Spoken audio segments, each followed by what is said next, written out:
Hey everybody, it's Mama M and this is week number 9.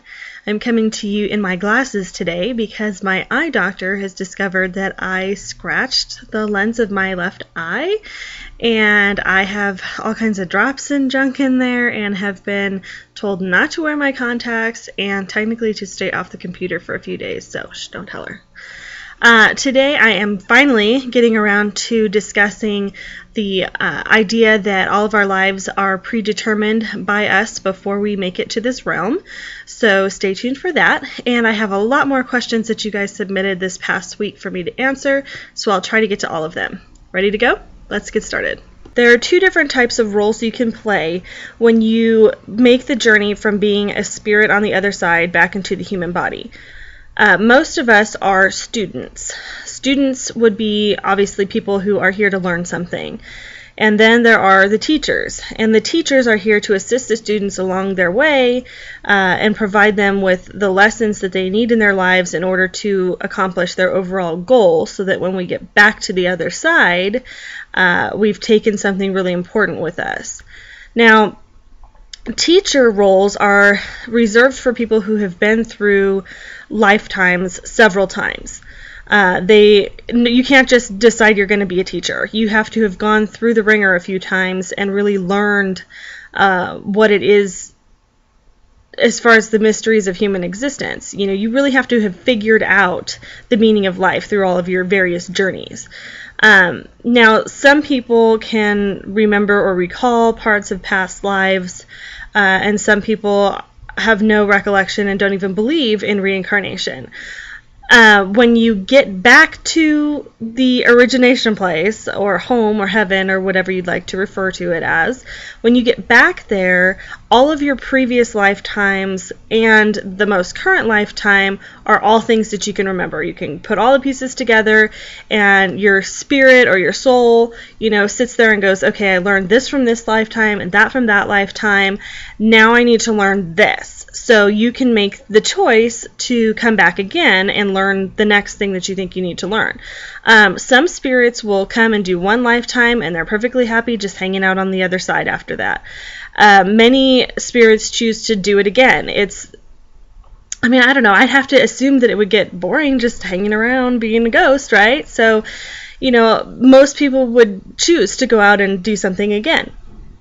Now, the teachers are the people who are put in our path as a student to help us learn the important lessons that we need to learn on this life's journey. So people with deformities, handicaps, disabilities, life-altering diseases, criminals, the insane, all of those people are here as teachers. Those are lives that they have chosen for themselves. And teachers have the really hard job because they're only here for a predetermined amount of time, and they really have to work at whatever it is they're supposed to do to help and teach all of these students along the way. So it's like before you come to the physical world, you sit down with this team of advisors and they say, okay, here's the lesson that you need to learn, and these are the best teachers for the job. And then once you're born and you grow, you learn and meet these teachers along the way, and you learn the life's lessons. Recently, I was asked why someone would choose a life that left them debilitated and unable to communicate with their loved ones. To me, that seems rather easy. That person was a teacher. That person was very experienced in the human existence and was here to try and teach the students, the people around him, all about unconditional love and being able to communicate feelings without speaking, and for the doctors to learn about finding cures for his disease, and so many different reasons. And you know what? Even Christians will tell you everything happens for a reason. God is in charge. Leave God in charge. He has a plan. He won't give you anything that you can't handle. It's all the same general school of thought. School teachers, whatever. Anyway, so it's the general overview that's shared with so many different people that there is a plan to this. There is method to the madness, and you may not recognize all of the lessons right away, but they're still there. So it may take you until you get back to the other side and review your most current life and figure out the lessons that you did learn and the things that you still need to learn before everything is clear to you. But that doesn't mean that there wasn't a lesson to be learned here. And where, as humans, we look at people who are on earth suffering as these poor souls who don't deserve this, it's hard to change that train of thought into this person chose this life to teach us something. This week, Kat is asking, am I the only person in my family who is a pagan, and what made me want to open an online store? I am the only person that I know of in my family who is a pagan. If you go way back in my history, I have American Indians on both sides, so I'm sure I'm not the first person in my family to be a pagan, because many Native Americans were a form of pagans. They worship the various gods, they worship the earth, so it's all kind of like the same wavelength. So I'm sure I'm not the first, but as far as this generation and the last few before it, I am the only one that I know of on both my mom's side and my dad's side. Now, the store came to me the idea of the store came to me because as a practicing pagan, I found it really difficult to find the supplies I need at a reasonable price.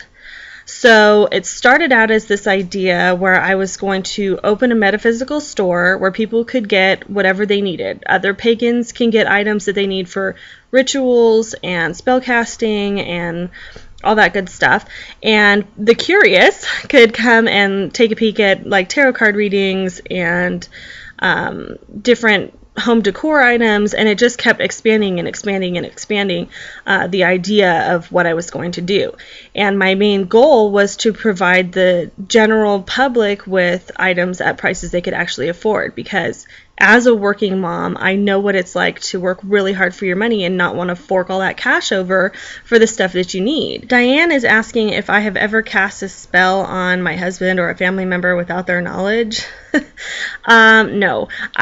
Whenever I'm doing spells to deal with balance, stress relief, stuff like that, I'll throw other people into the mix if I feel like they need it. But it's just not a good idea to cast on someone who doesn't have any idea that this is taking place.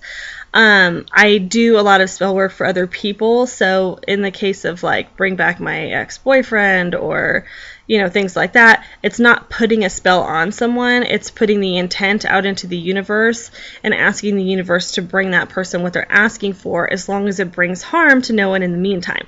So a lot of people will be like, well, I put a spell on this person to bring them to me, to love me, and karma is going to get involved there. It's not a good idea. So no, I do not put spells on people without their knowledge. If someone says, I really need a lot of money, can you put a money spell on me? Then they specifically ask for it, and I'm more than happy to oblige, again, with the intent that it brings harm to no one along the way. So, as far as spell work on individual people, no way. But to assist them in their lives as far as like stress relief, calming, help them get through a court date, those kind of things, yeah, I do that all the time without people knowing, because it's not a spell on them, it's a spell to assist them. And again, the definition of the spell is to put the intent into the universe and ask the universe to assist that person along their life journey. So that's the way I work things. Jennifer wants to know if I do readings on animals. I guess kind of yes and no. It's an unintentional thing, and I think I might have talked about this in a previous video. My husband and I have this joke that I will probably die getting mauled to death by an animal, because I will see an animal and be like, oh, puppy, oh, kitty. And it doesn't matter if it's like a Siberian tiger walking down the street, I'd be like, oh, kitty, and I'd like throw my arms around its neck. And any pet owner can tell you that they can carry on a mental conversation with their pet. We know it's like having a baby. You know when they're hungry, you know when they're unhappy, you know when they don't feel good. So, I mean, yes and no. I'm not intentionally trying to read an animal, but, you just kind of get that feeling right away. Yes, this is an animal I can approach. No, this one better be left alone. Or at least I like to think that I know the difference, because, again, Tim likes to tell me, you're going to die because you just run up to strange dogs and love on them. So, if I am ever mauled in an attack, then he can say I told you so. Before I leave today, I just want to send one more big thank you out to everybody who subscribes to my channel and follows me on Facebook and Twitter, which I know I'm really bad about tweeting. Sorry, I just forget about Twitter. I'm good at Instagram and I'm really good at Facebook, but as far as Twitter, I just forget about it. So thank you for continuing to support me and shop on my page and ask me questions and enter contests every week. I'm so thankful for the huge growing numbers of people who are coming around and being a part of Mama M's world. And if you ever have any questions or comments or anything, please make sure that you leave them. I do try to address them all in one form or another. And I will see you guys next week. Bye.